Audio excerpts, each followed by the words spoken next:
नमस्कार मंडळी, श्री स्वामी समर्थ. स्वामी समर्थ तुमच्या सर्वांच्या सर्व इच्छा आकांक्षा पूर्ण करो, हीच मी स्वामींच्या चरणी प्रार्थना करते आणि आपल्या आजच्या व्हिडिओला सुरुवात करते. आता मार्गशीर्ष महिना हा संपत आलेला आहे. आता तिसरा गुरुवार देखील होऊन गेलेला आहे आणि आता चौथ्या गुरुवारी एकादशी आलेली आहे. तर बऱ्याच जणांना प्रश्न पडलेला आहे की एकादशीच्या दिवशी व्रत उद्यापन करावे का, उद्यापन केलं तर चालेल का, याबद्दलची संपूर्ण माहिती मी तुम्हाला आजच्या व्हिडिओमध्ये देणार आहे. त्यासाठी व्हिडिओ शेवटपर्यंत नक्की बघा. चॅनलवरती नवीन असाल तर आपल्या पूजा हॉबी चॅनलला नक्की सबस्क्राईब करा. तर मार्गशीर्ष महिना सुरू होऊन आता 3 गुरुवार झालेले आहे, म्हणजे आज तिसरा गुरुवार झालेला आहे आणि चौथ्या गुरुवारी सफला एकादशी आलेली आहे. त्यामुळे आपण या एकादशीला बरेच जण म्हणतील उद्यापन करावे का. बऱ्याच जणांना प्रश्न असेल की तिसऱ्याच गुरुवारी उद्यापन करायचे आहे का. तर आपल्याला या एकादशीला म्हणजे सफला एकादशी आलेली आहे 26 तारखेला, 26 डिसेंबरला.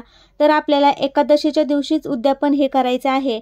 आपण मार्गशीर्ष महिन्यामध्ये जे गुरुवार येतात ते 4 गुरुवार आपण माता लक्ष्मीची सेवा उपासना करत असतो, आशीर्वाद घेत असतो. जसे आपण वैभव लक्ष्मीचे श्रावणपासून शुक्रवार करतो, तसे श्री महालक्ष्मीची आपण मार्गशीर्ष महिन्यामध्ये पूजा ही करत असतो. आपल्या मुख्य प्रवेशद्वारावर आंब्याचं तोरण दाराला आपण बांधत असतो, हळदीचं लेपन उंबरठ्याला करत असतो.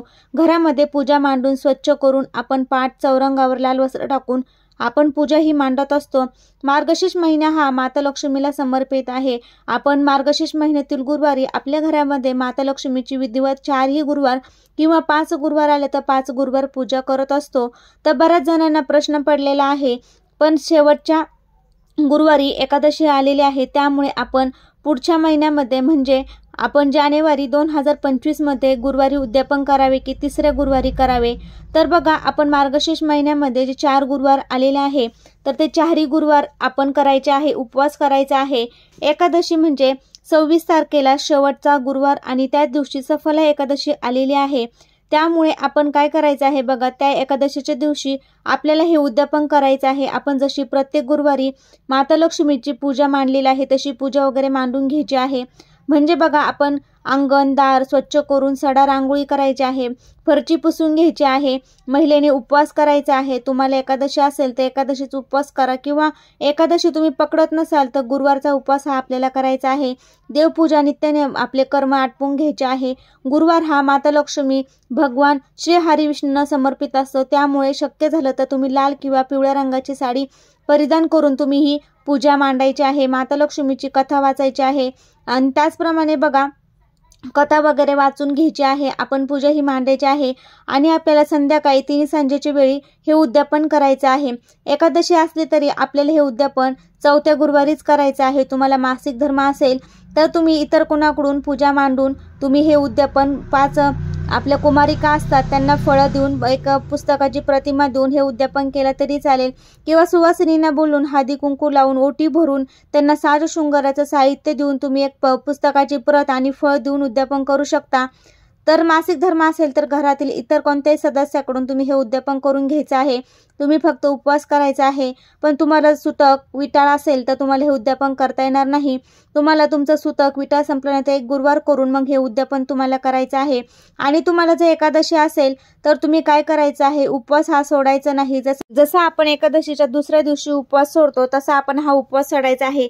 पण उद्यापन करताना तुम्ही लक्षात ठेवायचं आहे, ज्या तुम्ही सुवासिनी बोलवणार आहात त्यांना उपवास नसेल किंवा गुरुवार असेल तर चालेल, पण त्यांना एकादशी असेल तर त्यांना बोलू नका. ज्या कुमारिका असेल ज्यांना एकादशीचा उपवास नसेल अशा महिलांना तुम्ही बोलवायचं आहे किंवा तुम्ही 5 वर्षाखालील मुलींना बोलून जरी हे फळ आणि एक प्रतिमा दिली, त्यांचे पाय धुतले ते अतिउत्तम.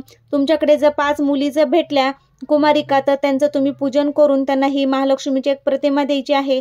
एक लक्षात ठेवायचं आहे, एका घरामध्ये एकच पुस्तक जायला हवं, कारण की त्याची सेवा देखील त्यांच्याकडनं झाली पाहिजे. त्यामुळे तुम्ही एका घरातील एका व्यक्तीलाच तुम्ही एक ही पुस्तकाची प्रतिमा द्यायची आहे किंवा 2 व्यक्ती आलेल्या असेल एका घरातील तर एकीला फळ आणि एक प्रतिमा आणि एकीला नुसतं तुम्ही फळ दिलं तरी चालेल.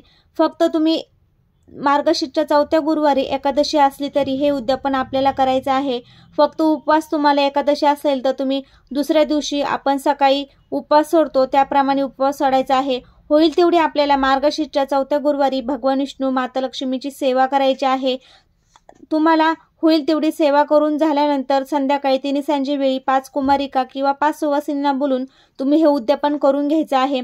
चौथ्या गुरुवारी बघा एकादशी असल्यामुळे आपण उद्यापन कधी करावे किंवा आपण उद्यापन पुढच्या गुरुवारी करावे की तिसऱ्या गुरुवारीच करायला हवं असं बऱ्याच जणांना वाटतं, पण आपल्याला एकादशीच्या दिवशी उद्यापन करायला काही हरकत नाही। त्यामुळे तुम्ही चौथ्या मार्गशीर्षच्या गुरुवारी उद्यापन करायचं आहे। फक्त जर तुम्हाला मासिक धर्म आलेला असेल तर तुम्ही उपवास करून इतर घरातील कुमारिका असेल तिच्याकडून पूजा मांडून तुम्ही कहाणी वाचून घेऊन तिच्या हातनंच तुम्ही उद्यापन हे करून घेतलं तरी चालेल, म्हणजे तुमचं उद्यापन हे मार्गशीर्ष महिन्यातील चौथ्या गुरुवारीच होऊन जाईल। फक्त घरामध्ये सुतक विटाळ असेल तर तुम्हाला हा गुरुवार सोडून देऊन तुम्हाला पुढच्या गुरुवार उपवास करून मग तुम्हाला हे उद्यापन जे आहे तर ते करावे लागेल। एकादशीचा फक्त आपल्याला उपवास हा मोडायचा नाही, उद्यापन करायला आपल्याला काही हरकत नाही।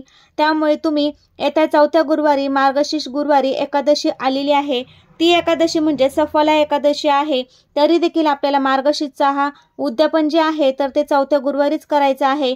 आणि 5वा गुरुवार हा पडलेला नाही, कारण की 30 तारखेला मार्गशीर्ष अमावस्या आलेली आहे, तर त्यामुळे आपल्याला ही सोमवती अमावस्या घडून आलेली आहे। तर त्यामुळे आपल्याला हा मार्गशीर्ष महिन्यामध्ये यावर्षी 4च गुरुवार आलेले आहे।